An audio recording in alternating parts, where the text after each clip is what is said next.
కేసీఆర్ గారు నేను చావను నా కొడక, ఈయన కూడా పదజాలం చాలా అద్భుతమైన పదజాలం వాడుతున్నారు. పొద్దున్న లేస్తే కేసీఆర్ చావాలి అంటారు.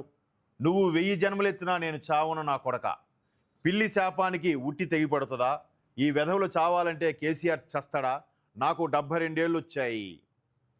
పొద్దున లేస్తే కేసీఆర్ చావాలని అంటారా, ఈ వెధవులు చావాలని పదే పదే అంటే కేసీఆర్ చస్తాడా, ఇక్కడ దరిద్రం పోయేదాకా పనిచేస్తూనే ఉంటా. ఇక్కడ దరిద్రం అంటే తెలంగాణలో ఉండే ప్రభుత్వానికి సంబంధించి ఉద్దేశించిన ఈయన కూడా పదజాలాలు ఇలాగే వాడుతున్నారు. కాంగ్రెస్ హయాంలో కుంభకోణాలు తప్ప అభివృద్ధి లేదు. ఇక్కడ ఏదైతే రేవంత్ రెడ్డి గారు దరిద్రుడు అనేటి పోల్చారో ఇక్కడ కూడా చాలా పెద్ద పెద్ద పదాలు వాడిన తర్వాతే ముఖ్యమంత్రి రేవంత్ రెడ్డి గారు అలా మాట్లాడారనేది కాంగ్రెస్ వాళ్ళ యొక్క అభియోగం. మేబీ ఇక్కడ చూస్తే అదే అనిపిస్తుంది.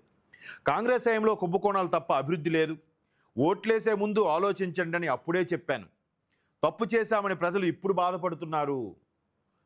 భూముల ధరలు అప్పుడు ఎలా ఉండేవి, ఇప్పుడు ఎలా ఉన్నాయి.